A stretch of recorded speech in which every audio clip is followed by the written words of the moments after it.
wabarakatuh. Salam sejahtera. Semoga kita semua selalu dalam lindungan Allah Subhanahu wa taala. Perkenalkan, saya Iryani Yuniastuti, SST MKes, dosen tetap Prodi Bidan, Prodi Profesi Bidan, Stikes Husada Jombang dengan NIDN 0712068601. Saat ini saya sedang dalam proses mengikuti sertifikasi dosen gelombang 1 tahun 2026 yang diselenggarakan oleh Kemendikti Saintek. Saya akan melaksanakan penyusunan diri dosen dalam unjuk kerja Tridharma Perguruan Tinggi atau PDD UKT-PT.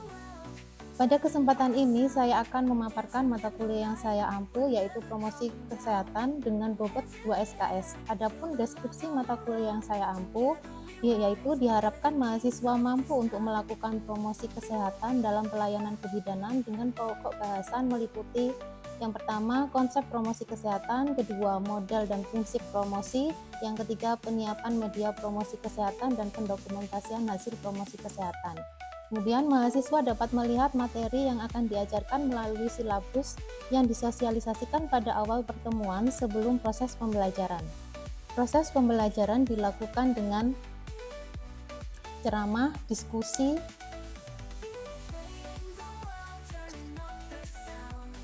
Proses pembelajaran dilakukan dengan ceramah, diskusi, studi kasus, dan praktek terbimbing yang dilaksanakan di dalam kelas. Metode pembelajaran yang saya terapkan bersifat aktif, partisipatif, dan praktik. Untuk capaian pembelajaran yaitu yang pertama, menunjukkan sikap bertanggung jawab atas pekerjaan di bidang keahliannya secara mandiri. Yang kedua, menguasai konsep umum substansi promosi kesehatan, terutama untuk perempuan, ibu, dan anak. Yang ketiga, mahasiswa melaksanakan promosi kesehatan pada kesehatan reproduksi yang sudah dirancang oleh institusi. Yang keempat, menyelesaikan pekerjaan berlingkup luas dan menganalisis data serta metode yang sesuai dan dipilih dari beragam metode yang sudah maupun belum baku dan dengan menganalisis data. Yang terakhir, menginternalisasikan nilai, norma, dan etika akademik. Untuk capaian pembelajaran yaitu yang pertama, menunjukkan sikap bertanggung jawab atas pekerjaan di bidang keahliannya secara mandiri. Yang kedua, menguasai konsep umum substansi promosi kesehatan perempuan, ibu, dan anak. Yang ketiga, mampu melaksanakan promosi kesehatan reproduksi yang sudah dirancang institusi. Yang keempat, menyelesaikan pekerjaan berlingkup luas dengan menganalisis data serta metode yang sesuai dan dipilih dari berbagai metode. Yang kelima, menginternalisasi nilai, norma, dan etika akademik. Untuk capaian pembelajaran mata kuliah ini yaitu yang pertama, CPMK 1 menjelaskan konsep promosi kesehatan, CPMK 2 menunjukkan model dan prinsip promosi serta penyiapan media promosi kesehatan, CPMK 3 menjelaskan pendokumentasian hasil promosi kesehatan, CPMK 4 menjelaskan aspek sosial budaya yang mempengaruhi perilaku sehat dan masa kehamilan, persalinan, nifas, bayi, balita, dan KB serta kesehatan reproduksi. CPMK 5 menjelaskan prinsip perubahan perilaku yang mendasari promosi kesehatan, serta CPMK 6 melakukan pendekatan sosial budaya dalam praktik kebidanan. CPMK 7 menjelaskan konsep motivasi perilaku sosial, culture awareness. CPMK 8 menjelaskan rumor dan fakta yang terkait dengan kesehatan ibu dan anak.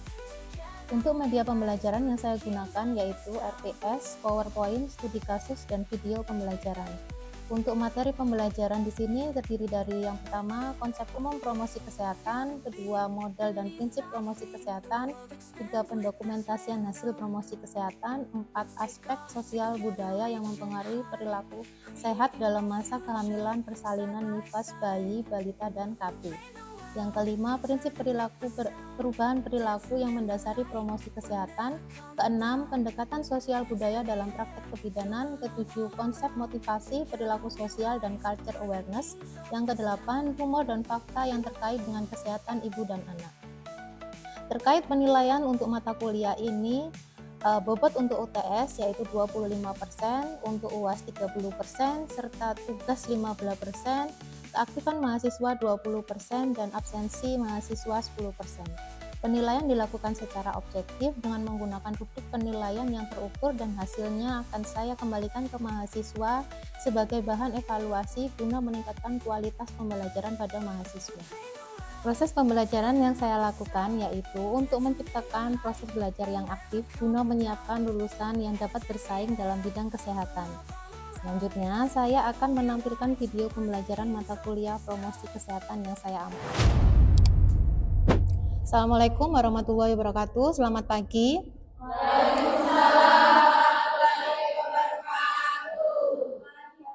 Pagi. Untuk hari ini saya akan menyampaikan mata kuliah promosi kesehatan. Sebelum kita mulai proses pembelajaran, apakah ada yang tidak hadir? Hadir semua? Oke.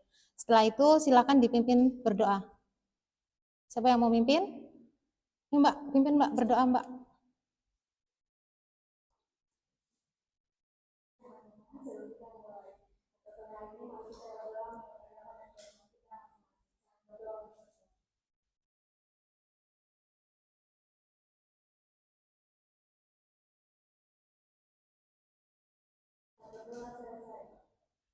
Terima kasih.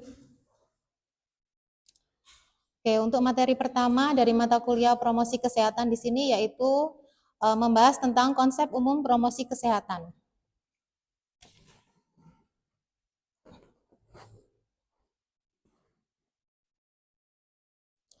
Konsep promosi kesehatan adalah proses pemberdayaan masyarakat agar mampu meningkatkan kontrol terhadap faktor-faktor yang mempengaruhi kesehatan sehingga dapat meningkatkan derajat kesehatan. Tujuan dari promosi kesehatan meningkatkan pengetahuan masyarakat tentang kesehatan serta mendorong perilaku hidup sehat. Yang ketiga, meningkatkan kemampuan masyarakat dalam menjaga kesehatan diri dan lingkungan. Yang terakhir, mencegah penyakit dan meningkatkan kualitas hidup.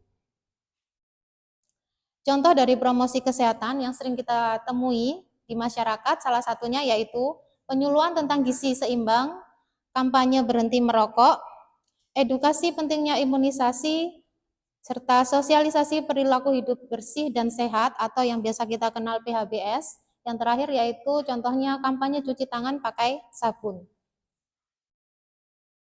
Sasaran Promkes di sini yaitu yang pertama sasaran primer. Sasaran primer di sini yaitu individu atau kelompok yang diharapkan mengubah perilaku kesehatannya. Jadi pada sasaran primer di sini tujuannya yaitu untuk meningkatkan pengetahuan, sikap, dan keterampilan sehingga masyarakat dapat menerapkan hidup sehat. Contohnya di sini yang termasuk dalam sasaran primer yaitu bayi, balita, remaja, ibu hamil, lansia, pasien diabetes, siswa SMP, dan masyarakat umum. Contoh kegiatan dari sasaran primer di sini yang biasa dilakukan yaitu edukasi tentang pencegahan HIV atau AIDS pada siswa SMP. Contoh lainnya banyak, cuman yang saya tampilkan di sini adalah edukasi tentang pencegahan HIV AIDS pada siswa SMP. Untuk sasaran sekunder, yaitu individu atau kelompok yang dapat mempengaruhi sasaran primer dengan tujuan membantu memberikan motivasi, pengawasan, dan contoh untuk perilaku sehat. Contoh dari sasaran sekunder di sini yaitu orang tua, guru, kader kesehatan, tokoh masyarakat, tenaga kesehatan, serta teman sebaya. Contoh dari kegiatan yang dilakukan pada sasaran sekunder yaitu pelatihan guru dan orang tua mengenai pendidikan kesehatan reproduksi pada remaja. Untuk akses fasilitas yaitu pihak yang berwenang menetapkan kebijakan atau menyediakan dukungan terhadap program kesehatan untuk bertujuan mendukung penyediaan sumber daya, regulasi, dan keberlanjutan program. Contoh dari akses fasilitas di sini yaitu pemerintah, kepala daerah, pimpinan sekolah, pimpinan fasilitas kesehatan, serta organisasi profesi seperti kita yaitu IBI, lembaga swadaya masyarakat, dan contoh kegiatan pada akses fasilitas yaitu penyusunan kebijakan sekolah sehat atau alokasi anggaran untuk program promosi kesehatan.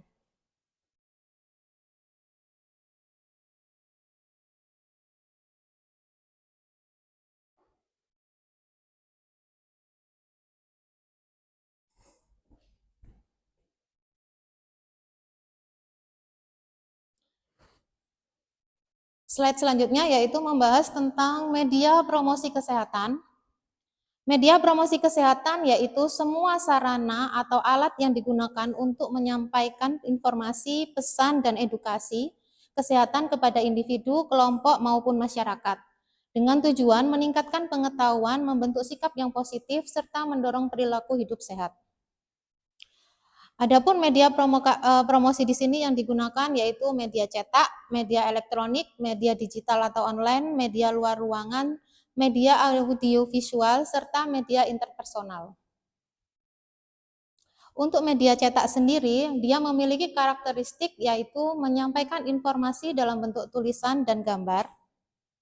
Contohnya di sini leaflet, brosur, booklet, poster, spanduk, flip chart, modul, komik edukasi. Mungkin yang biasa Anda lihat di sini yaitu leaflet dan brosur yang biasa dipakai. Untuk media elektronik memiliki karakteristik yaitu menggunakan perangkat elektronik untuk menyampaikan pesan kesehatan. Contohnya di sini yaitu televisi, radio, video edukasi, film pendek, dan podcast. Biasanya di sini kalau film pendek biasanya terkait video pada remaja, yaitu untuk cara pencegahan HIV/AIDS, biasanya yang biasa ada di YouTube yang bisa Anda akses. Untuk media digital atau online, yaitu dia memiliki karakteristik memanfaatkan internet dan teknologi digital. Contohnya di sini website, media sosial, aplikasi kesehatan, e-book, video animasi, infografis digital, komik digital, dan webinar. Mungkin yang biasa Anda pakai di sini adalah media sosial. Sedangkan untuk media luar ruangan, dia memiliki karakteristik dipasang di tempat umum agar mudah dilihat oleh masyarakat. Contohnya di sini yaitu billboard, baliho, banner, papan informasi kesehatan. Untuk media audiovisual, dia memiliki karakteristik yaitu menggabungkan unsur suara dan gambar sehingga lebih menarik. Contohnya video animasi, video demonstrasi, film edukasi, presentasi interaktif. Untuk media interpersonal, dia memiliki karakteristik penyampaian pesan yang dilakukan melalui interaksi langsung. Contohnya di sini yaitu konseling, penyuluhan, diskusi kelompok, FGD atau focus group discussion, serta kunjungan rumah. Biasanya yang melakukan kunjungan rumah di sini yaitu orang-orang yang bekerja di puskesmas. Nah, sebelum ke fungsi dari media promosi kesehatan, ada yang mau ditanyakan?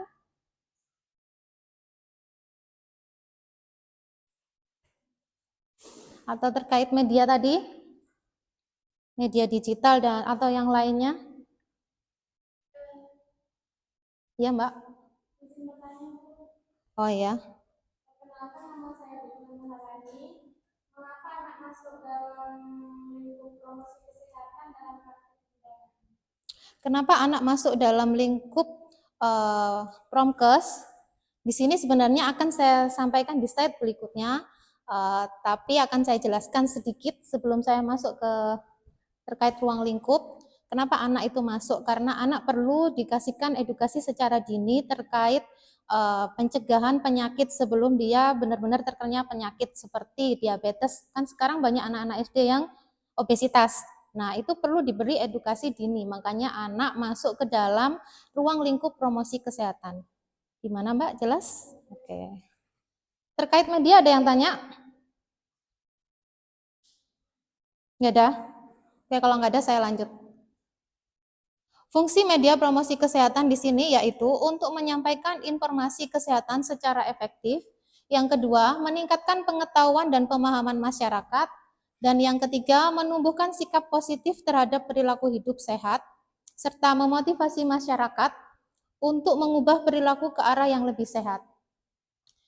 Kemudian mempermudah proses pembelajaran dan komunikasi kesehatan dan menjangkau sasaran secara luas dan efisien terutama melalui media digital karena kalian kan paling suka pakai media digital, salah satunya yaitu HP. Makanya paling mudah untuk memberikan informasi atau pendidikan kesehatan yaitu melalui digital atau media sosial. Media promosi kesehatan yang baik di sini kriterianya yaitu sesuai dengan karakteristik sasaran, Nah, makanya pada tiap tingkatan akan ada media yang digunakan juga berbeda tergantung dari kayak lansia. Lansia kan nggak mungkin kita kasih media digital. Dia kan gaptek, nggak mungkin bisa pakai HP yang terlalu canggih seperti kalian. Beda dengan anak-anak yang dari kecil dia sudah main HP, ngegame. Nah, itu makanya media ini harus disesuaikan dengan karakteristik usia, tingkat pendidikan, serta budaya. Yang kedua yaitu menggunakan bahasa yang sederhana, jelas, dan mudah dipahami, serta menarik secara visual maupun isi. Jadi kalau kita membuat media promosi kesehatan di sini, kita harus memakai bahasa yang singkat dan jelas dan disesuaikan dengan sasaran kita. Kalau sasarannya pakai kayak teman kalian yang di luar Jawa, nggak mungkin kan penyampaiannya pakai bahasa Jawa. Otomatis pakai bahasa Indonesia dan mudah dipahami. Serta gambar yang ada di media itu harus menarik supaya orang yang membaca atau yang melihat juga tertarik. Oh, ini informasi apa sih, gambarnya kok bagus. Yang ketiga yaitu memuat informasi yang benar, akurat, dan berbasis bukti ilmiah. Jadi kalau kita mau memberikan informasi kepada orang lain harus berbasis ilmu pengetahuan atau data yang pernah diteliti. Ya. Serta mudah diakses dan digunakan oleh sasaran. Yang keempat, mampu mendorong perubahan pengetahuan, sikap, dan perilaku. Di sini adalah tujuan kita memberikan promosi yaitu agar masyarakat yang tidak tahu menjadi tahu, sehingga kalau sudah tahu akan ada perubahan perilaku yang sebelumnya, oh kalau aku pakai makan banyak-banyak permen akan sakit gigi. Nah, kalau usia anak tadi kalau udah diberi pendidikan sejak awal seperti itu, maka dia akan mengurangi kadar konsumsi gula. Untuk slide selanjutnya di sini yaitu tujuan promosi kesehatan dalam praktek kebidanan. Yang pertama, meningkatkan pengetahuan dan kesadaran masyarakat tentang kesehatan ibu, bayi, dan anak. Yang kedua, mendorong penerapan perilaku hidup sehat atau PHBS. Yang ketiga, mencegah terjadinya penyakit dan komplikasi pada setiap tahap kehidupan. Yang keempat, meningkatkan kesehatan reproduksi perempuan sepanjang siklus kehidupan. Dan yang kelima, mendukung penurunan angka kesakitan dan kematian ibu, bayi, dan anak. Yang keenam, meningkatkan kualitas hidup keluarga melalui pemberdayaan individu dan masyarakat. Sebelum masuk ke lingkup promosi kesehatan di sini, saya akan menanyakan terkait siapa yang bisa menjawab fungsi dari media digital. Ya. Perkenalkan, nama saya Silvi. Izin menjawab pertanyaan siswa. Oke, Mbak Silvi, silakan. Media digital atau online itu karakteristik memanfaatkan internet dan teknologi digital. Ya. Untuk contohnya, media sosial dan video animasi atau bisa iya, kasih. Bisa dimengerti ya? Oke, saya di sini akan menjelaskan lingkup promosi kesehatan dalam praktek kebidanan menurut sasarannya. Yang pertama yaitu bayi usia 0 sampai 12 bulan.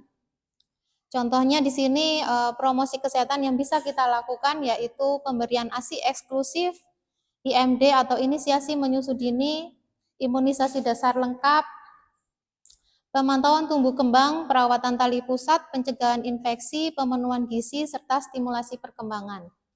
Nah, ini pada tahap-tahap ini kan dia sesuai dengan karakteristik sasarannya, seperti tujuan dari promosi kesehatan pada slide sebelumnya. Untuk anak, seperti yang Anda tanyakan tadi, contohnya di sini yaitu kita memberikan edukasi gizi seimbang, imunisasi lanjutan, perilaku hidup bersih dan sehat. Biasanya kan di sekolah-sekolah ada yang dari puskesmas datang untuk memberikan edukasi terkait perilaku hidup bersih dan sehat. Yang berikutnya yaitu kebersihan diri, pencegahan penyakit menular, kesehatan gigi dan mulut, aktivitas fisik, pencegahan kecelakaan, dan pemantauan pertumbuhan serta perkembangan. Kenapa pada anak usia 1 sampai 10 tahun di sini ada kalimat pencegahan penyakit menular, padahal dia kan masih belum tahu itu apa hubungan seks atau penyakit menular lainnya. Tetapi karena sekarang media sosial itu kan nggak bisa orang tua selalu 24 jam untuk mantau, makanya di sini saya berikan pencegahan penyakit menular karena berdasarkan data banyak anak usia 10, 11 ataupun 12 sebelum dia selesai pendidikan SD, dia sudah melakukan hubungan seksual dengan cara mencoba-coba melalui media digital. Kan ada itu yang pakai situs yang kencan itu, berdasarkan dia jarak. Nah, makanya di sini pada anak saya selipkan edukasi pencegahan penyakit menular, supaya dia secara dini sudah tahu bagaimana cara pencegahan perilaku berisiko. Yang berikutnya yaitu remaja, contohnya di sini yaitu edukasi kesehatan reproduksi, pubertas, kebersihan organ reproduksi, gizi seimbang, pencegahan anemia, kesehatan mental, bahaya merokok, alkohol, dan narkoba, pencegahan infeksi menular, IMS, dan HIV, serta pembentukan perilaku hidup sehat dan bertanggung jawab. Untuk ibu hamil, contoh edukasinya di sini yaitu pemeriksaan kehamilan atau ANC yang biasa Anda lakukan kalau praktek di lapangan, pemenuhan gizi konsumsi tablet tambah darah ini biasanya di sekolah, kalau anak remaja di sekolah, kalau ibu hamil pada saat dia melakukan ANC. Tanda bahaya kehamilan, persiapan persalinan dan komplikasi, serta aktivitas fisik yang aman, imunisasi sesuai dari rekomendasi, kemudian kesehatan mental ibu hamil, serta persiapan menyusui. Selanjutnya yaitu sasarannya ibu bersalin. Contoh edukasi yang diberikan di sini yaitu proses persalinan yang aman, teknik mengejan yang benar, terutama ini untuk ibu-ibu yang primipara. Kemudian manajemen nyeri persalinan, pencegahan infeksi, serta IMD atau inisiasi menyusui dini, dan deteksi dini komplikasi persalinan. Untuk ibu nifas, contoh edukasi yang diberikan yaitu perawatan masa nifas, kebersihan diri, nutrisi, tanda bahaya dari nifas, mobilisasi dini, kesehatan mental, serta pencegahan infeksi, dan perawatan luka, serta pentingnya kunjungan nifas. Pada tiap-tiap karakteristik di sini selalu ada menjaga kesehatan mental karena banyak sekali kasus yang terjadi kesehatan mentalnya terganggu. Saya harap di sini sehat semua ya mentalnya ya. Oke, apakah ada yang mau ditanyakan lagi? Kalau nggak ada, saya mau tanya lagi ya. Satu pertanyaan aja. Tujuan dari promosi kesehatan, siapa yang bisa jawab? Ya.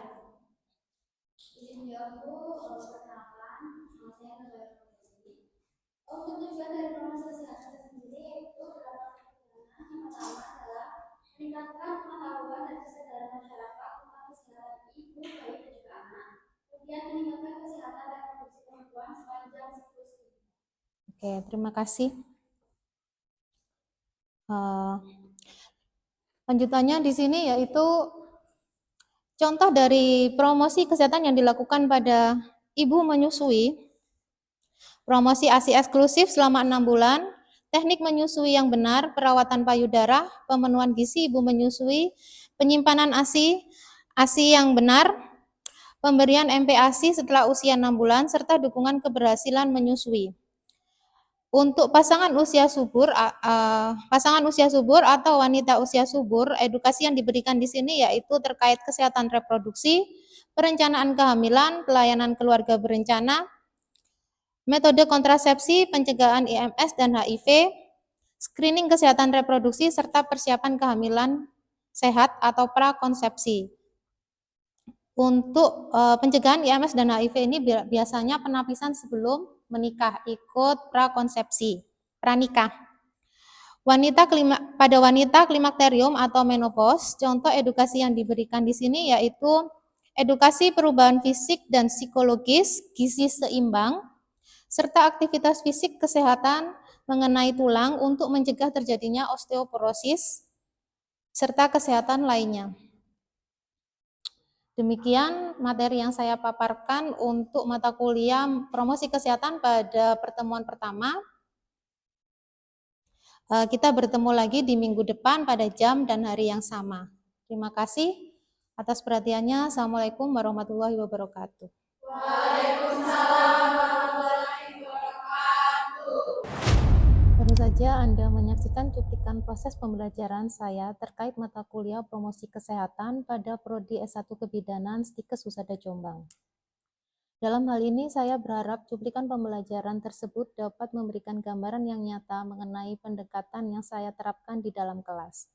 Semoga video ini dapat menjadi pertimbangan yang baik dalam proses penilaian sertifikasi dosen tahun 2026 yang saya ikuti. Akhir kata, saya ucapkan terima kasih. Assalamualaikum warahmatullahi wabarakatuh.